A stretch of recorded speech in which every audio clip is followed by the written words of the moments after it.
ಮರ್ಸೂರು ಗ್ರಾಮ ಪಂಚಾಯತಿ ವ್ಯಾಪ್ತಿಯಲ್ಲಿ 8 ಗ್ರಾಮಗಳಲ್ಲೂ ಕೂಡ ಸುಮಾರು 3500 ಡಾಕ್ಯುಮೆಂಟ್ಸ್ ಇದ್ದಾವೆ. ಎಲ್ಲ ಗ್ರಾಮಗಳ ಸರ್ವೆ ದಾಖಲಾತಿಗಳನ್ನು ಸರ್ವೆ ಇಲಾಖೆಯವರು ಬಂದು ಇವತ್ತು ರೈತರ ಜಮೀನುಗಳ ದಾಖಲಾತಿಗಳು ತುಂಬ ನಮ್ಮದು ವರ್ಷಗಳಿಂದ ಶಿಥಿಲವಾಗಿದ್ದ ಕಾರಣ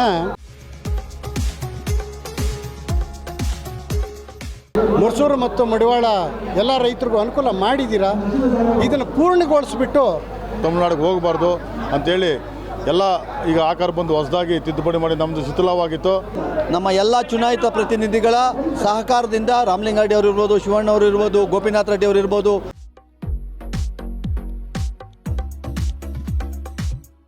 ನಾವು ಹೊಂದಿರುವ ಜಮೀನುಗಳು, ಮನೆಗಳು ಮತ್ತು ಇತರೆ ಆಸ್ತಿಗಳ ದಾಖಲಾತಿಗಳನ್ನ ಸರಿಯಾದಂತ ರೀತಿಯಲ್ಲಿ ನಾವು ನಿರ್ವಹಣೆ ಮಾಡದಿದ್ರೆ ಮುಂದೊಂದು ದಿನ ಆ ಒಂದು ದಾಖಲಾತಿಗಳು ಬೇರೆಯವರ ಪಾಲಾಗಬಹುದು, ಅಥವಾ ಆ ಒಂದು ದಾಖಲಾತಿಗಳಿಗೆ ಬದಲಿಗೆ ನಕಲಿ ದಾಖಲೆಗಳನ್ನ ಸೃಷ್ಟಿ ಮಾಡಿಕೊಂಡು ಆ ಒಂದು ಆಸ್ತಿಗಳನ್ನ ಲಪಟಾಯಿಸುವಂತವರ ಸಂಖ್ಯೆ ಇತ್ತೀಚಿನ ದಿನಗಳಲ್ಲಿ ಹೆಚ್ಚಾಗ್ತಾ ಇದೆ. ಅದರಲ್ಲೂ ವಿಶೇಷವಾಗಿ ಗಡಿ ಭಾಗಗಳಲ್ಲಿರ್ತಕ್ಕಂತಹ ಗ್ರಾಮಗಳು ಬೇರೆ ರಾಜ್ಯಗಳೊಂದಿಗೆ ಹೊಂದಿಕೊಂಡಿದ್ರೆ ಆ ಒಂದು ದಾಖಲಾತಿಗಳನ್ನು ಕೂಡ ನಾವು ಸರಿ ಮಾಡಿಕೊಳ್ಳಬೇಕಾಗುತ್ತೆ. ಆ ಒಂದು ನಿಟ್ಟಿನಲ್ಲಿ ಇದೀಗ ಬೆಂಗಳೂರು ಹೊರವಲಯ ಆನೇಕಲ್ ತಾಲೂಕಿನ ಮರ್ಸೂರು ಗ್ರಾಮ ಪಂಚಾಯತಿ ಇತ್ತೀಚಿನ ವರ್ಷಗಳಲ್ಲಿ ಅತ್ಯುತ್ತಮವಾದಂತಹ ಸಾಧನೆಯನ್ನ ಮಾಡ್ತಾ ಇರುವಂತಹ ಪಂಚಾಯತಿ. ಈ ಒಂದು ನಿಟ್ಟಿನಲ್ಲಿ ಇದೀಗ ಈ ಒಂದು ಪಂಚಾಯತಿಯಲ್ಲಿ ಈಗ ದಾಖಲಾತಿಗಳನ್ನ ಸರಿ ಮಾಡಿಸುವಂತಹ ಇದು ತಮಿಳುನಾಡಿಗೆ ಹೊಂದಿಕೊಂಡಂತಹ ಒಂದಷ್ಟು ಗ್ರಾಮಗಳಿತ್ತು. ಮರ್ಸೂರು ಗ್ರಾಮ ಪಂಚಾಯತಿ ವ್ಯಾಪ್ತಿಯಲ್ಲಿನ 8 ಗ್ರಾಮಗಳಲ್ಲಿನ ಈ ಒಂದು ದಾಖಲಾತಿಗಳನ್ನ ಸರಿ ಮಾಡಿ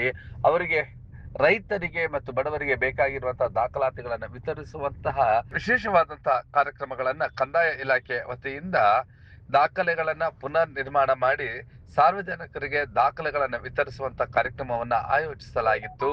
ಈ ಒಂದು ಕಾರ್ಯಕ್ರಮಕ್ಕೆ ಆನೇಕಲ್ ಶಾಸಕರಾಗಿರುವಂತಹ ಬಿ ಶಿವಣ್ಣರವರು ಚಾಲನೆಯನ್ನ ನೀಡಿದರು. ಈ ಒಂದು ಕಾರ್ಯಕ್ರಮ ಆದ್ರೆ ಕಂದಾಯ ಇಲಾಖೆ ADLR ಮದನ್ ರವರ ಶ್ರಮದಿಂದ ಈ ಒಂದು ಕೆಲಸ ಉತ್ತಮವಾಗಿ ಆಗಿದೆ ಮತ್ತು ಆ ಒಂದು ರೈತರು ವರ್ಷಾನುಗಟ್ಲೆ ದಶಕಗಳಿಂದ ಅಲೆದಾಡಿ ಚಪ್ಪಲಿ ಸವದಿತ್ತು, ಆದ್ರೆ ಅವರಿಗೆ ದಾಖಲಾತಿಗಳು ಸಿಕ್ಕಿರ್ಲಿಲ್ಲ. ಈಗ ಆ ಒಂದು ದಾಖಲಾತಿಗಳನ್ನ ಹಸ್ತಾಂತರಿಸುವಂತ ಕೆಲಸವನ್ನ ಶಾಸಕರು ಮಾಡಿದ್ರು. ಉತ್ತಮವಾದಂತ ಹೊಂದಾಣಿಕೆಯಿಂದ, ಅಂದ್ರೆ ಗ್ರಾಮ ಪಂಚಾಯತಿಯ PDO ಆಗಿರುವಂತ ಮುರಳೀರವರು, ಹಾಗೆಯೇ ಕಂದಾಯ ಇಲಾಖೆ ADLR ಮದನ್ ರವರ ಈ ಒಂದು ಉತ್ತಮವಾದಂತಹ ಹೊಂದಾಣಿಕೆಯಿಂದ ಈ ಒಂದು ದಾಖಲಾತಿಗಳು ಈಗ ಪುನರ್ ನಿರ್ಮಾಣಗೊಂಡಿದ್ದು ದಾಖಲಾತಿಗಳನ್ನು ವಿಸ್ತರಿಸುವಂತ ಕಾರ್ಯಕ್ರಮ ಆಯೋಜನೆಗೊಂಡಿತ್ತು. ಕಾರ್ಯಕ್ರಮದಲ್ಲಿ ಮರ್ಸೂರು ಗ್ರಾಮ ಪಂಚಾಯತಿಯ ಮಾಜಿ ಅಧ್ಯಕ್ಷರಾದಂತಹ ಪುರುಷೋತ್ತಮ್ ರವರು, ಪ್ರಭಾಕರ್ ರೆಡ್ಡಿ ರವರು ಹಾಗೆ ಇನ್ನಿತರರು ಉಪಸ್ಥಿತರಿದ್ದರು.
ನಮ್ಮ ಶಾಸಕರು ಕಟ್ಟುನಿಟ್ಟಾಗಿ ನನಗೆ ನಿರ್ದೇಶನ ನೀಡಿದ್ದಾರೆ. ಈ ತರ ರೈತರ ಸಮಸ್ಯೆಗಳು ಏನೇನಿದೆ, ಜ್ವಲಂತವಾದಂಥ ಸಮಸ್ಯೆ, ಹಲವಾರು ವರ್ಷಗಳಿಂದ ಬಗೆಹರಿಯದೇ ಇರುವಂಥ ಸಮಸ್ಯೆಗಳನ್ನು ನೀವು ಫಸ್ಟ್ ಪ್ರಿಫರೆನ್ಸ್ ಆಗಿ ತಗೊಂಡು ಅದನ್ನ ಬಗೆಹರಿಸಬೇಕು ಅಂತ ಶಾಸಕರು ಕಟ್ಟುನಿಟ್ಟಾಗಿ ಸೂಚನೆ ಕೊಟ್ಟಾರ. ಆದ್ಮೇಲೆ ಈ ಶಿಥಿಲಗೊಂಡಿರೋ ಅಥವಾ ನಮ್ಮ ಸ್ಥಳಾಂತರ ಆಗದೆ ಉಳಿದಿರುವಂಥ ದಾಖಲಾತಿಗಳ ಬಗ್ಗೆ ನಾವು ಆಯುಕ್ತರು ಮತ್ತು ಜಂಟಿ ನಿರ್ದೇಶಕರು, ಉಪನಿರ್ದೇಶಕರು ಎಲ್ಲರೂ ಕೂಡ ಇದನ್ನು ಚರ್ಚೆ ಮಾಡಿ ಇದನ್ನ ಪುನರ್ ನಿರ್ಮಾಣ ಮಾಡಿ ರೈತರಿಗೆ ಇದನ್ನ ಉಚಿತವಾಗಿ ಹಂಚಿಕೆ ಮಾಡಬೇಕು ಅಂತ ಶಾಸಕರು ಕೂಡ ನಿರ್ದೇಶನಗಳು. ಈಗ ಇದನ್ನ 8 ಗ್ರಾಮಗಳ ಆಕಾರಬದ್ಧ ದಾಖಲೆಗಳನ್ನು ನಾವು ಪುನರ್ ನಿರ್ಮಾಣ ಮಾಡಿದ್ದೀವಿ. ಈ ಒಂದು ಕಾರ್ಯಕ್ರಮ ಅಂತೇಳಿ ನಾನು ಅದು ಕೂಡ ಭಾವಿಸ್ತೇನೆ. ಈ ಒಂದು ಕಾರ್ಯಕ್ರಮ ಮರುಸೂರು ಮತ್ತು ಮಡಿವಾಳ ಗ್ರಾಮಗಳ ನಶಿಸಿ ಹೋದ ಕಂದಾಯ ದಾಖಲೆಗಳನ್ನು ಸರ್ಕಾರದ ಆದೇಶದಂತೆ ಪುನರ್ ನಿರ್ಮಾಣ ಮಾಡಿ ಸಾರ್ವಜನಿಕರಿಗೆ ಈ ಒಂದು 8 ಗ್ರಾಮಗಳ ಒಂದು ಗ್ರಾಮಸ್ಥರಿಗೆ ದಾಖಲೆಗಳನ್ನು ವಿತರಿಸುವಂತಹ ಕಾರ್ಯಕ್ರಮ. ಈ ಒಂದು ಕಾರ್ಯಕ್ರಮದಲ್ಲಿ ಭಾಗವಹಿಸಿರ್ತಕ್ಕಂಥ ನಮ್ಮ ಗ್ರಾಮ ಪಂಚಾಯಿತಿಯ ಮಾಜಿ ಅಧ್ಯಕ್ಷರು, ನಮ್ಮ ತಾಲೂಕಿನ ಗ್ಯಾರಂಟಿ ಯೋಜನೆಯ ಅಧ್ಯಕ್ಷರು, ನಮ್ಮ ಆತ್ಮೀಯರಾದಂಥ ಪುರುಷೋತ್ತಮ ರೆಡ್ಡಿರವರೇ, ಮಾಜಿ ಗ್ರಾಮ ಪಂಚಾಯಿತಿಯ ಅಧ್ಯಕ್ಷರಾದಂಥ ಪ್ರಭಾಕರ್ ರೆಡ್ಡಿರವರೇ, ಇನ್ನೊಬ್ಬ ಮಾಜಿ ಗ್ರಾಮ ಪಂಚಾಯಿತಿಯ ಅಧ್ಯಕ್ಷರಾದಂಥ ರಮೇಶ್ ರೆಡ್ಡಿರವರೇ, ತಹಸೀಲ್ದಾರ್ ಮಡಿಯಾಲ್ರವರೇ, ADLR ಮದನ್ರವರೇ, ಇಒ ಆಗಿರ್ತಕ್ಕಂಥ ಭೈರಪ್ಪನವರೇ, ಇನ್ಸ್ಪೆಕ್ಟರ್ ಚಂದ್ರಪ್ಪನವರೇ, ಮಾಜಿ ತಾಲೂಕು ಪಂಚಾಯಿತಿ ಸದಸ್ಯರಾದಂಥ ಪುಷ್ಪರಾಜರವರೇ, ಮಾಜಿ ಗ್ರಾಮ ಪಂಚಾಯಿತಿಯ ಅಧ್ಯಕ್ಷರಾದಂಥ ಚಂದ್ರಕಲಾರವರೇ, ಮತ್ತು STD ರಮೇಶ್ ಅವರೇ, ವೇದಿಕೆ ಇರ್ತಕ್ಕಂಥ ಎಲ್ಲ ಗೌರವಾನ್ವಿತ ಎಲ್ಲ ಮುಖಂಡರುಗಳೇ, ಯಾರು ಕೂಡ ಅಂತ ಭಾವಿಸ್ಬೇಡಿ, ಯಾರ ಹೆಸರು ಬಿಟ್ಟಿದ್ದೇವೆ ಅನ್ನೋದು ಗೊತ್ತಾಗ್ತಾ ಇಲ್ಲ, ಎಲ್ಲ ಹೆಸರು ಹೇಳೋದಿಲ್ಲ. ಎಲ್ಲ ಅಧಿಕಾರಿಗಳವರೇ, ಮಾಧ್ಯಮ ಪತ್ರಿಕಾ ಮಿತ್ರರೇ, ಈ ದಿನದ ಕಾರ್ಯಕ್ರಮ ಸ್ಕೂಲ್ ವ್ಯಾನು ಕೊಡುವಂಥ ಕಾರ್ಯಕ್ರಮ, ಮತ್ತು ಸರ್ಕಾರಿ ಶಾಲೆಯಲ್ಲಿ ಹೆಲ್ತ್ ಕಿಟ್ ಶಾಲಾ ಮಕ್ಕಳಿಗೆ 500 ಜನಕ್ಕೆ, ಈ ಗ್ರಾಮ ಪಂಚಾಯತ್ ವ್ಯವಸ್ಥೆಯ ಮಕ್ಕಳಿಗೆ ಹೆಲ್ತ್ ಕಿಟ್ ಕೊಡುವಂಥ ಕಾರ್ಯಕ್ರಮ, ಮತ್ತು ಸ್ಕಾಲರ್ಶಿಪ್ಪು ಚೆಕ್ಸು 9 ಜನಕ್ಕೆ, ಮತ್ತು ಹಾಲು ಉತ್ಪಾದಕರಿಗೆ ಚೆಕ್ಗಳು ಸುಮಾರು ನಮ್ಮ ಸರ್ಕಾರದ ವಿಶೇಷ ಅನುದಾನ ಕೊಡುವಂಥದ್ದು, ವಿಶೇಷ ಚೇತನರಿಗೆ ಸವಲತ್ತುಗಳು 10 ಜನಕ್ಕೆ, ಮತ್ತು ಬುಕ್ಕು ಬ್ಯಾಗು ಸರ್ಕಾರಿ ಶಾಲಾ ಮಕ್ಕಳಿಗೆ 500 ಜನಕ್ಕೆ, ಮತ್ತು 8 ಗ್ರಾಮಗಳ 3500 ರೈತರ ಜಮೀನುಗಳಿಗೆ ಆಕಾರ ಸೃಜನಿಸಿ ಪ್ರಮಾಣ ಪತ್ರಗಳನ್ನು ನೀಡಲಾಗುತ್ತದೆ. ಈ ದಿನ ಒಂದು ಕಾರ್ಯಕ್ರಮದಲ್ಲಿ ಒಂದು ವೇಳೆ ಸುಮಾರು 1950 ನವೆಂಬರ್ 1ರಂದು ಭಾಷಾವಾರು ಕಾರ್ಯಕ್ರಮದಲ್ಲಿ ಅರ್ಹ ಫಲಾನುಭವಿಗಳಿಗೆ ಸುಮಾರು 250ಕ್ಕೂ ಹೆಚ್ಚು ಮಂದಿಗೆ ದಾಖಲೆಗಳನ್ನ ವಿತರಿಸಲಾಯಿತು. ಇದೇ ಸಂದರ್ಭದಲ್ಲಿ ಗ್ರಾಮ ಪಂಚಾಯಿತಿಯ ವತಿಯಿಂದ ಉತ್ತಮವಾದಂತಹ ಸಾಧನೆ ಮಾಡಿದಂತ ವಿದ್ಯಾರ್ಥಿಗಳಿಗೆ ವಿದ್ಯಾರ್ಥಿ ವೇತನ, ಬಡವರಿಗೆ ಹೆಲ್ತ್ ಕಿಟ್ ಹಾಗೂ ಈ ಒಂದು ಆನೇಕಲ್ ತಾಲೂಕಿನಲ್ಲಿಯೇ 1 ಲೀಟರ್ ಹಾಲಿಗೆ 10 ರೂಗಳ ಪ್ರೋತ್ಸಾಹ ಧನವನ್ನ ನೀಡ್ತಾ ಇರುವಂತಹ ಪಂಚಾಯಿತಿ ಎಂಬಂತ ಹೆಗ್ಗಳಿಕೆಗೆ ಪಾತ್ರವಾಗಿರುವಂತಹ ಈ ಒಂದು ಮರ್ಸೂರು ಪಂಚಾಯತಿಯಿಂದ ಹಾಲು ಉತ್ಪಾದಕರಿಗೆ ಆ ಸಹಾಯಧನ ವಿತರಿಸುವಂಥದ್ದು ಹಾಗೂ ಹಿರಿಯ ನಾಗರಿಕರಿಗೆ ಮಾಶಾಸನ, ಹಾಗೆ ಅಂಗವಿಕಲರಿಗೆ ಮಾಶಾಸನ, ಇನ್ನಿತರೆ ಸರ್ಕಾರಿ ಸೌಲಭ್ಯ ಮತ್ತು ವಿಶೇಷವಾಗಿ ಈ ಒಂದು ಮರ್ಸೂರು ಗ್ರಾಮ ಪಂಚಾಯತಿ ಹಲವು ರೀತಿಯಾದಂಥ ಸೌಲಭ್ಯಗಳನ್ನ ನೀಡ್ತಾ ಇದೆ. ಆ ಎಲ್ಲ ಅರ್ಹ ಫಲಾನುಭವಿಗಳಿಗೆ ಈ ಒಂದು ಯೋಜನೆಗಳ ಫಲಾನುಭವಿಗಳನ್ನು ಗುರುತಿಸಿ ಅವರಿಗೆ ವಿತರಿಸುವಂತ ಕಾರ್ಯಕ್ರಮವು ಕೂಡ ನಡೆದಂತಹ ಆ ಎಲ್ಲ ದೃಶ್ಯಗಳನ್ನು ನೋಡ್ತಾ ಈ ಸಂದರ್ಭದಲ್ಲಿ ಯಾರ್ಯಾರೆಲ್ಲ ಏನೆಲ್ಲ ಮಾತನಾಡಿದ್ರು ನೋಡಿ ಬರೋಣ ಬನ್ನಿ.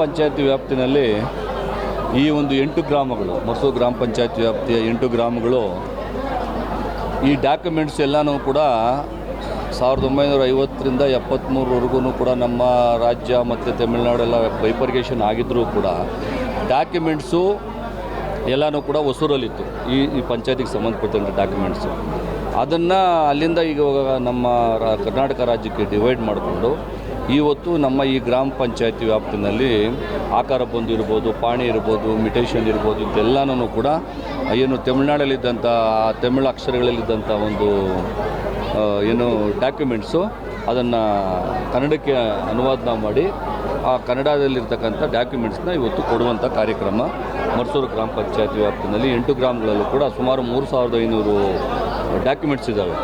ಆ 3,500 ಡಾಕ್ಯುಮೆಂಟ್ಸಲ್ಲಿ ಈ ಗ್ರಾಮಕ್ಕೆ ಸಂಬಂಧಪಟ್ಟಂಗೆ ಇವತ್ತು 260 ಇವತ್ತು ಕೊಟ್ಟಿದ್ದೀವಿ. ಇನ್ನು ಮಿಕ್ಕಿದೆಲ್ಲನೂ ಆ ಗ್ರಾಮಗಳಲ್ಲಿ ಅಲ್ಲೇನೇ ಒಂದು ಕಾರ್ಯಕ್ರಮ ಮಾಡಿ ಅಲ್ಲೇನೇ ಕೊಡುವಂಥದ್ದು ಇನ್ಮೇಲೆ ಚಾಲನೆ ಕೊಡ್ತೀವಿ. ಇದು ತುಂಬ ಇಂಪಾರ್ಟೆಂಟ್ ಇತ್ತು. ಅವ್ರು ಏನು ಟ್ರಾನ್ಸಾಕ್ಷನ್ ಮಾಡೋಕ್ಕಾಗ್ತಾ ಇರಲಿಲ್ಲ. ಏನೇ ಡಾಕ್ಯುಮೆಂಟ್ಸ್ ಇದ್ದರೂ ಕೂಡ ಅವ್ರು ಹೊಸೂರಿಗೆ ಹೋಗಬೇಕಾಗಿತ್ತು. ಈಗ ಇಲ್ಲೇನೇ ನಮ್ಮ ಕರ್ನಾಟಕ ರಾಜ್ಯಕ್ಕೆ ಆ ಡಾಕ್ಯುಮೆಂಟ್ಸ್ ಎಲ್ಲನೂ ಕೂಡ ಶಿಫ್ಟ್ ಆಗಿದೆ. ಇನ್ನು ಮುಂದಿನ ದಿನಗಳಲ್ಲಿ ನಮ್ಮ ರೈತಾಪಿ ಜನಗಳಿಗೆ ಎಲ್ಲ ರೀತಿಯಲ್ಲೂ ಕೂಡ ಇಲ್ಲಿ ಅನುಕೂಲ ಆಗ್ತದೆ. ಮಡಿವಾಳ ಮತ್ತು ಬಂಡಾಪುರ, ಮರ್ಸೂರು, ನಾಗನಾಯಕನಹಳ್ಳಿ ಎಲ್ಲ ಗ್ರಾಮಗಳ ಸರ್ವೆ ದಾಖಲಾತಿಗಳನ್ನು ಸರ್ವೆ ಇಲಾಖೆಯವರು ಬಂದು ಇವತ್ತು ಆಕಾರ ಬಂದು ಮತ್ತು ಪಾಣಿ ಇದೆಲ್ಲ ಏನು ಕೊಟ್ಟಿದ್ದಾರೆ, ಇದು ನಿರಂತರವಾಗಿ ಹೋರಾಟ ಮಾಡ್ಕೊಂಬಂದಮೇಲೆ ಒಂದು ಅರ್ಧ ಭಾಗ ಕೆಲಸ ಮಾಡಿದ್ದಾರೆ. ಇನ್ನು ಅರ್ಧ ಭಾಗ ಕೆಲಸ ಹಂಗೆ ಪೆಂಡಿಂಗ್ ಇದೆ. ಆಕಾರ ಬಂದು ಯಾಕೆ ಇವ್ರು ಪೆಂಡಿಂಗ್ ಮಡಗಿದ್ದಾರೆ ಅಂತ ಕೇಳಿದ್ರೆ, ನಮ್ಮಲ್ಲಿ ದಾಖಲಾತಿಗಳು ಶಿಥಿಲಾಗಿವೆ, ಅದಾಗಿದೆ ಅಂತ ಹೇಳ್ತಾ ಇದ್ದಾರೆ. ಈಗ ಇದನ್ನು JDLR ಆರ್ಡ್ರ್ ಮಾಡಿರೋ ಅಂಥ ಟೈಮಲ್ಲಿ ಯಾವುದೇ ದಾಖಲಾತಿ ಪಾಣಿ ಅವರು 30 ವರ್ಷ 40 ವರ್ಷ ಪೊಸಿಷನ್ನಲ್ಲಿದ್ದರೆ ಆ ಜಮೀನು ಹತ್ರ ಹೋಗಿ ಆ ಜಮೀನು ಅಳತೆ ಮಾಡಿ ಆ ಪಾಣಿಗೂ ಆ ಜಮೀನಿಗೂ ಟ್ರಾಲಿ ಆಗ್ತದ ಅಂತ ನೋಡಿಬಿಟ್ಟು ನೀವು ಅಲ್ಲೇ ಆಕಾರ ಬಂದು ಬರೆದು ಅವ್ರು ಕೊಡೋದು ಅಂತ ಹೇಳಿರೋದು. ಇವರು ಆ ಥರ ಒಂದು ಮಾಡಲಿಲ್ಲ. ಏನಿದಾವೋ ಅದನ್ನು ಬರ್ಕೊಟ್ಟಿದ್ದಾರೆ. ಒಂದಷ್ಟು ಆಲ್ರೆಡಿ ಮೊದಲೇ ಇತ್ತು. ಇದು ಇವ್ರು ಮಾಡಿರೋದಕ್ಕೆ ನಾವು ಏನು ಅವ್ರಿಗೆ ಅಬ್ಜೆಕ್ಷನ್ ಮಾಡ್ತಾಯಿಲ್ಲ, ಸಂತೋಷ. ಇದನ್ನೂ ತ್ವರಿತವಾಗಿ ಯಾರು ಎಲ್ಲ ರೈತರು ತಿಳುವಳಿಕೆ ಇರಲ್ಲ, ಕಣ್ಣು ಕಾಲು ಇಲ್ದಿರೋಂಥ ರೈತರು చాలా ಜನ ಇದ್ದಾರೆ. ಕೊಟ್ಟಂಥ ಮೂಲ ನಮ್ಮ ರಾಮಲಿಂಗಾರೆಡ್ಡಿ ಸಾಹೇಬರು ಇವತ್ತು ಅರಣ್ಯ ಮಂತ್ರಿಗಳಾಗಿದ್ದಾರೆ. ಅವರು ಇದಕ್ಕೆ ಭಾರಿ ಮೂಲ. ಅವರು ಈ ಪ್ರಸ್ತಾವನೆ ನಾನು ಅವ್ರ ಮುಂದೆ ಇಟ್ಟಾಗ ಸಂಬಂಧಪಟ್ಟ ಆಯುಕ್ತರಿಗೆ ಮತ್ತು ADLR JDLR ಎಲ್ಲರಿಗೂ ಅವರು ಫೋನ್ ಹಚ್ಚಿ ಇದರಲ್ಲಿ ಶ್ರಮ ಅವ್ರದ್ದು ಮುಕ್ಕಾಲು ಭಾಗ ಶ್ರಮ ರಾಮಲಿಂಗಾರೆಡ್ಡಿ ಸಾಹೇಬ್ರದ್ದು ಅಂತ ನಾನು ಹೆಮ್ಮೆಯಿಂದ ಹೇಳ್ತಾ ಇದ್ದೀನಿ. ಅವ್ರಿಗೂ ದೇವ್ರು ಒಳ್ಳೇದು ಮಾಡಲಿ ಅಂತ. ರೈತರ ಜಮೀನುಗಳ ದಾಖಲಾತಿಗಳು ತುಂಬ ನಮ್ಮದು ವರ್ಷಗಳಿಂದ ಶಿಥಿಲವಾಗಿದ್ದ ಕಾರಣ ಇದನ್ನು ಪುನರ್ನಿರ್ಮಾಣ ಮಾಡಬೇಕು ಅಂತ ಸುಮಾರು ಜನ ಹೋರಾಟ ಮಾಡಿ ಮತ್ತು ಈ ವಿಚಾರವನ್ನು ಮಾನ್ಯ ಸಚಿವರಾದಂತಹ ರಾಮಲಿಂಗಾರೆಡ್ಡಿಯವರು ಇರ್ಬೋದು, ಮತ್ತು ನಮ್ಮ ಶಾಸಕರಾದಂಥ ಶಿವಣ್ಣವರು ಇರ್ಬೋದು, ಮತ್ತು ನಮ್ಮ MLC ಗೋಪಿನಾಥ್ ರೆಡ್ಡಿಯವರು, ಇವರೆಲ್ಲ ಸಹ ವಿಧಾನಸೌಧ ಶಾಸನಸಭೆಯಲ್ಲಿ ಇದರ ಬಗ್ಗೆ ಪ್ರಸ್ತಾಪ ಮಾಡಿ ಇದಕ್ಕೆ ನಮ್ಮ ಆನೇಕಲ್ ತಾಲೂಕಿಗೆ ಇದನ್ನೊಂದು ಆರ್ಡ್ರನ್ನು ಕೊಟ್ಟಿರ್ತಾರೆ. ಏನು ಮರ್ಸೂರು ಮತ್ತು ಮಡಿವಾಳ ಗ್ರಾಮದ ಆಕಾರ ಬಂದು ಪುನರ್ನಿರ್ಮಾಣ ಮಾಡಬೇಕು ಅಂತ ಇದಕ್ಕೊಂದು ಆದೇಶನ ಹೊರಡಿಸ್ತಾರೆ ಇವರೆಲ್ಲ ಪ್ರಯತ್ನದಿಂದ. ಇದು ಸುಮಾರು 2 ವರ್ಷದ ಮುಂದೆ ಈ ಆದೇಶನ ಹೊರಡಿಸಿದ್ರು ಕೂಡ ಈ ಆಕಾರ ಬಂದನ್ನು ಪುನರ್ನಿರ್ಮಾಣ ಮಾಡಿಲ್ಲ, ಮರ್ಸೂರು ಆಗಲಿ ಮಡಿವಾಳ ಆಗಲಿ. ಈಗಾಗಲೇ 1 ವರ್ಷದ ಮುಂದೆನೇ ನಮ್ಮ ಇದೇ ತಹಶೀಲ್ದಾರು ಮತ್ತು ADLR ಎಲ್ಲ ಮೀಟಿಂಗ್ ಕರೆದು ನಮ್ಮನ್ನು ಆಕಾರ ಬಂದನ್ನು ರೈತರಿಗೆ ಹಂಚಬೇಕು, ನಾವೆಲ್ಲ ಪುನರ್ನಿರ್ಮಾಣ ಮಾಡಿದ್ದೀವಿ, ಇದಕ್ಕೊಂದು ಕಾರ್ಯಕ್ರಮ ಆಯೋಜನೆ ಮಾಡಬೇಕು ಅಂತೆಲ್ಲ ಕೇಳ್ಕೊಂಡು ಮೀಟಿಂಗ್ ಕರೆದಿದ್ರು. ನಾನು ಅದೇ 1 ವರ್ಷದ ಮುಂಚೆನೇ ಹೇಳಿದ್ದೀವಿ ಸರ್, ಎಲ್ಲ ಗ್ರಾಮಗಳು ಅಂದರೆ ಮರ್ಸೂರು ಮತ್ತು ಮಡಿವಾಳ ಗ್ರಾಮದ ಎಲ್ಲ ಸರ್ವೆ ನಂಬರು ಆಕಾರ ಪುನರ್ನಿರ್ಮಾಣ ಪೂರ್ತಿಯಾಗಲಿ, ನಾವು ಸಂತೋಷವಾಗಿ ಕಾರ್ಯಕ್ರಮನ ಆಯೋಜನೆ ಮಾಡೋಣ, ರೈತರಿಗೆಲ್ಲ ಒಳ್ಳೆಯದಾಗಲಿ. ಯಾಕಂದರೆ ಈಗ ಪೂರ್ತಿ ಮಾಡದೆ ಅರ್ಧಂಬರ್ಧ ಮಾಡಿ ಕೆಲವ್ರಿಗೆ ಹಂಚ್ತೀರಾ, ಆಮೇಲೆ ಮತ್ತೆ ರೈತರು ನಿಮ್ಮ ಆಫೀಸ್ಗಳಿಗೆ ವರ್ಷಾನುಗಟ್ಟಲೆ ಓಡಾಡಬೇಕು. ಇಂಥ ನಂಬರ್ ಕಂಪ್ಲೀಟ್ ಆಗಿಲ್ಲ ಅಂದಾಗ ಕೆಲವ್ರಿಗೆ ಆ ರೈತರು ಅದ್ರ ಬಗ್ಗೆ ಗಮನ ಹರಿಸಿ ಮಾಡಿಸ್ಕೊಬೋದು ಅನ್ನೋ ಒಂದು ಅನುಕೂಲ ಆದರೂ ಆಗುತ್ತೆ ಅಂತ ನಾನು ಪದೇ ಪದೇ ಅವ್ರ ಹತ್ರ ಮನವಿ ಮಾಡಿಕೊಂಡ್ರು ಸಹ ಇದುವರೆಗೂ ಯಾರೂ ಆ ಅಂಕಿಅಂಶಗಳು ಕೊಟ್ಟಿಲ್ಲ. ನಾನು ದಯವಿಟ್ಟು ತಹಶೀಲ್ದಾರ್ ಆಗಲಿ ADR ಆಗಲಿ ಮತ್ತು ನಮ್ಮ ಶಾಸಕರಲ್ಲಿ ಮನವಿ ಮಾಡೋದು ಈ ಮುಖಾಂತರ, ನೀವೆಲ್ಲ ಒಳ್ಳೆ ಕೆಲಸ ಮಾಡಿದ್ದೀರಾ, ಇದನ್ನು ಆದೇಶ ಮಾಡಿ ಇಲ್ಲಿವರೆಗೂ ತಂದು ಒಳ್ಳೆ ಈ 2 ಗ್ರಾಮ ಪಂಚಾಯತ್ ಮರ್ಸೂರು ಮತ್ತು ಮಡಿವಾಳ ಎಲ್ಲ ರೈತರಿಗೂ ಅನುಕೂಲ ಮಾಡಿದ್ದೀರಾ. ಇದನ್ನು ಪೂರ್ಣಗೊಳಿಸ್ಬಿಟ್ಟು ಈ ನಮ್ಮ ಬಂಡಿ ಮಾಂಕಾಳಿ ಮತ್ತು ಸೋಮೇಶ್ವರ ದೇವರ ಆಶೀರ್ವಾದ ನಿಮಗೂ ಒಳ್ಳೆಯದಾಗಲಿ, ಇದನ್ನೆಲ್ಲ ಪೂರ್ಣಿ ಮಾಡಿಕೊಟ್ಟು ನಮ್ಮ ರೈತರ ಒಂದು ಆಶೀರ್ವಾದ ನೀವೆಲ್ಲ ಪಡ್ಕೊಳ್ಬೇಕು ಅಂತ ಈ ರೈತ ಸಮುದಾಯಕ್ಕೆ 8 ಗ್ರಾಮಗಳ ರೈತ ಸಮುದಾಯಕ್ಕೆ ಬಂಡಿ ಮಹಾಕಾಳಿಯ ಕೃಪೆಯಿಂದ 2ನೇ ಸ್ವಾತಂತ್ರ್ಯ ಅಂತೇಳಿದ್ರೆ ತಪ್ಪಾಗಲಾರದು. ಇದೇ ರೀತಿ ಏನು ಇವತ್ತು ಈ ಕೆಲಸ ಕಾರ್ಯವನ್ನು ಪ್ರಾರಂಭ ಮಾಡಲು ಆ ಬಂಡಿ ಮಹಾಕಾಳಿಯ ಕೃಪೆಯಿಂದ 1911ನೇ ಇಸ್ವಿಯಲ್ಲಿ ಅರ್ಜಿಯನ್ನು ಹಿಡ್ಕೊಂಡು ಕಮಿಷನರ್ ಆಫೀಸ್ಗೆ ಹೋದೆ. ಅಲ್ಲಿಂದ ಇಲ್ಲಿ ತನಕ ನಮ್ಮ ಎಲ್ಲ ಚುನಾಯಿತ ಪ್ರತಿನಿಧಿಗಳ ಸಹಕಾರದಿಂದ ರಾಮಲಿಂಗಾರೆಡ್ಡಿ ಅವರು ಇರ್ಬೋದು, ಶಿವಣ್ಣ ಅವರು ಇರ್ಬೋದು, ಗೋಪಿನಾಥ್ ರೆಡ್ಡಿ ಅವರು ಇರ್ಬೋದು, ಆಮೇಲೆ ಡಾಕ್ಟರ್ ಮಂಜುನಾಥ್ ಅವರು ಇರ್ಬೋದು, ನಾರಾಯಣಸ್ವಾಮಿ ಅವರು ಇರ್ಬೋದು, ಅಶೋಕ್ ಇರ್ಬೋದು, ಇವರೆಲ್ಲರ ಪರಿಶ್ರಮ ಇದರಿಂದ ಇದೆ. ಇವತ್ತು ಎಲ್ಲರಿಗೂ ಅಭಿನಂದನೆ ಸಲ್ಲಿಸ್ತೀನಿ. ಅದ್ರ ಜೊತೆಗೆ ನಮ್ಮ ಇಲಾಖೆಯ ಎಲ್ಲ ಆಯುಕ್ತರು ಇರ್ಬೋದು, ಉಪಾಯುಕ್ತರು ಇರ್ಬೋದು, ಕಮಿಷನರ್ ಇರ್ಬೋದು, JD ಅವರು ಇರ್ಬೋದು, DDLRಗಳಿರ್ಬೋದು, ADLR ಇರ್ಬೋದು, ಎಲ್ಲರೂ ಸಹ ನಮ್ಮ ಈ ರೈತರ ಸಮಸ್ಯೆಗಳಿಗೆ ಸ್ಪಂದನೆ ಮಾಡಿ ಸಾಕಷ್ಟು ಕೆಲಸವನ್ನು ಮಾಡಿಕೊಟ್ಟಿದ್ದಾರೆ. ಇಡೀ ಕರ್ನಾಟಕ ರಾಜ್ಯದಲ್ಲಿ 187 ಇಂತಹ ಗ್ರಾಮಗಳಿದೆ. ಅದರಲ್ಲಿ 2 ಮರ್ಸೂರು ಮತ್ತು ಮಡವಾಳ ಗ್ರಾಮಗಳು ಅದನ್ನು ಮಾಡಿ ಶಾಸಕರು ಮತ್ತು ನಮ್ಮ ತಹಸೀಲ್ದಾರ್ ಇರ್ಬೋದು, ADLR ಇರ್ಬೋದು, ಎಲ್ಲರೂ ಸೇರಿ ಇವತ್ತು ರಾಮಲಿಂಗಾರೆಡ್ಡಿ ಅವರು ಎಲ್ಲರೂ ಸೇರಿ ಏನು ಈ ದಾಖಲೆಗಳನ್ನ ನಾವು ಸರಿಪಡಿಸಬೇಕು ಮತ್ತು ತಿದ್ದುಪಡಿ ಮಾಡಿ ಎಲ್ಲ ಹೊಸ ದಾಖಲೆಗಳು ಮಾಡಬೇಕು. ಇನ್ನು ನಮ್ಮ 7 ಗ್ರಾಮಗಳು ಮೊದಲು ತಮಿಳ್ನಾಡಲ್ಲಿದ್ದವು, ಅವರು ತಮಿಳ್ನಾಡಿಗೆ ಹೋಗಬಾರ್ದು ಅಂಥೇಳಿ ಎಲ್ಲ ಈಗ ಆಕಾರ ಬಂದು ಹೊಸದಾಗಿ ತಿದ್ದುಪಡಿ ಮಾಡಿ, ನಮ್ಮದು ಶಿಥಿಲವಾಗಿತ್ತು ಅದನ್ನ ತಿದ್ದುಪಡಿ ಮಾಡಿ ಎಲ್ಲ ಹೊಸದಾಗಿ ಈಗ ಅಟ್ಲಾಸ್ ಇರ್ಬೋದು, ಟಿಪ್ಪಣಿ ಇರ್ಬೋದು ಎಲ್ಲ ಒಂದು ಸೆಟ್ಟು ರೈತರಿಗೆ ಕೊಟ್ಟಿದ್ದಾರೆ. ಇನ್ನೂ ಸುಮಾರು ಜನಗಳಿಗೆ ಕೊಡಬೇಕು. ಈಗ ತಾತ್ಕಾಲಿಕವಾಗಿ ಒಂದು 250 ಜನಕ್ಕೆ ಕೊಟ್ಟಿದ್ದಾರೆ. ಮಿಕ್ಕಿದ ಹಂತವಾಗಿ ಎಲ್ಲ ಏನು ಈಗ ಮರ್ಸೂರು ಗ್ರಾಮ ಪಂಚಾಯತಿಯಲ್ಲಿ ಶಿಟ್ಟಳ್ಳಿ ಇರ್ಬೋದು, ಮಡಿವಾಳ, ಬಂಡಾಪುರ, ಆಡಿಸನ್ನಟ್ಟಿ, ನಾಗನಾಯಕನಹಳ್ಳಿ, ಮರ್ಸೂರು ಎಲ್ಲ ಹಳ್ಳಿಗಳಲ್ಲಿ ಈ 3 ಗ್ರಾಮ ಇವಿದೆ, ಏನೋ ರೆವಿನ್ಯೂ ಗ್ರಾಮಗಳಿದೆ. ಮರ್ಸೂರು ಒಂದಿದೆ, ಮಡಿವಾಳ ಒಂದಿದೆ, ಮರ್ಸೂರು ಅಗ್ರಹಾರ ಇದೆ. ಎಲ್ಲ ಗ್ರಾಮಸ್ಥರಿಗೂ ಮನೆ ಮನೆಗೆ ತಲುಪುವಂಗೆ ನಾವು ವ್ಯವಸ್ಥೆ ಮಾಡಿಕೊಡ್ತೇವೆ. ಈಗ ಅದೇ ADLRಗೆ ಹೇಳಿದ್ವಿ. ಈಗ ಅವರು ಸಕಾಲದಲ್ಲಿ ಅರ್ಜಿ ಕಟ್ಬಿಟ್ಟು ತಗೊಳ್ರಿ ಅಂತ ಹೇಳಿದ್ರು. ಅದಕ್ಕೆ ನಾವು ಶಾಸಕರಿಗೆ ಹೇಳಿದಾಗ ಇಲ್ಲ, ಸಕಾಲದಲ್ಲಿ ಅರ್ಜಿ ಕೊಟ್ಟು ಮಾಡೋದು ಬೇಡ, ನೀವು ಏನಿದೆ ಹಂತವಾಗಿ ಹಳ್ಳಿಗಳಿಗೆ ಹೋಗಿ ಕೊಡೋಣ ಅಂತ ಹೇಳಿದ್ದಾರೆ. ಮತ್ತು ಎಲ್ಲ ರೆಡಿ ಮಾಡಿ ಸಿದ್ಧಪಡಿಸಿ ಮತ್ತು ಹಳ್ಳಿಗಳಿಗೆ ಹೋಗಿ ಎಲ್ಲರೂ ರೈತರಿಗೂ ದಾಖಲೆಗಳನ್ನು ತಲುಪಿಸೋ ವ್ಯವಸ್ಥೆಯನ್ನು ಮಾಡ್ತೇವೆ. ಮತ್ತು ಏನು ಇವತ್ತು ಈ ಕಾರ್ಯಕ್ರಮದಲ್ಲಿ ವಿಶೇಷವಾಗಿ ಏನು ಶಾಲಾ ಮಕ್ಕಳಿಗೆ ಏನು ಎಲ್ಲ ಶಾಲಾ ಮಕ್ಕಳು, ಕಾನ್ವೆಂಟ್ ಮಕ್ಕಳು ವ್ಯಾನಲ್ಲಿ ಹೋಗ್ತಾಯಿದ್ರು. ನಮ್ಮ ಶಾಲಾ ಮಕ್ಕಳು, ಸರ್ಕಾರಿ ಶಾಲಾ ಮಕ್ಕಳು ನಡ್ಕೊಂಬರ್ತಾಯಿದ್ರು. ಇದನ್ನ ನೋಡಿ ನಮಗೂ ಒಂದು ಬೇಜಾರಾಗಿ ನಮ್ಮ ಶಾಲಾ ಮಕ್ಕಳಿಗೆ ಯಾಕೆ ಮಾಡಬಾರ್ದು ಅಂತ ಪಂಚಾಯಿತಿಯಿಂದ 26 ಲಕ್ಷ ರು ಕೊಟ್ಟು ಒಂದು ಶಾಲಾ ವಾಹನವನ್ನು ಸರ್ಕಾರಿ ಶಾಲಾ ಮಕ್ಕಳಿಗೆ ಏನು ಈಗ ಮರ್ಸೂರು ಇರ್ಬೋದು, ಶಿಟ್ಟಳ್ಳಿ ಇರ್ಬೋದು, ಮಡಿವಾಳ ಇರ್ಬೋದು, ಬಂಡಾಪುರ ಈ ಹಳ್ಳಿಗಳಿಂದ ಕರ್ಕೊಂಬಂದು ಈಗ 5ನೇ ತರಗತಿಯವರೆಗೂ ಅದೇ ಊರಲ್ಲೇ ಇರುತ್ತೆ, ಎಲ್ಲ ಊರುಗಳಲ್ಲೂ ಇರುತ್ತೆ. 5ರಿಂದ 10ನೇ ತರಗತಿವರೆಗೂ ಮರ್ಸೂರಿಗೆ ಬರಬೇಕು ಅಂಥ ಹುಡುಗರನ್ನ ನಾವು ಮರ್ಸೂರಿಗೆ ಕರ್ಕೊಂಬಂದು ಈಗ ಆಂಗ್ಲ ಮಾಧ್ಯಮ ಒಂದು ಸ್ಟಾರ್ಟ್ ಮಾಡಿದ್ದೇವೆ. ಎಲ್ಲಿಗೆ ಅದು ಏನು ಮಕ್ಕಳ ಮನೆ ಹೋಗಿ ಈಗ ಸರ್ಕಾರಿ ಮಕ್ಕಳ ಮನೆ ಆಗುತ್ತೆ. ನೀವು ಈ ಕೂಡ ಎಲ್ಲ ನಮ್ಮ ಚಾನಲ್ಗೆ ಸಬ್ಸ್ಕ್ರೈಬ್ ಆಗಿಲ್ಲ ಅಂದರೆ ಸಬ್ಸ್ಕ್ರೈಬ್ ಬಟನನ್ನು ಕ್ಲಿಕ್ ಮಾಡಿ, ಪಕ್ಕದಲ್ಲಿರೋ ಬೆಲ್ ಐಕನನ್ನು ಕ್ಲಿಕ್ ಮಾಡಿ. ನಾವು ಅಪ್ಲೋಡ್ ಮಾಡುವಂತಹ ವೀಡಿಯೋಸ್ ನಿಮಗೆ ನೋಟಿಫಿಕೇಶನ್ ಬರುತ್ತೆ.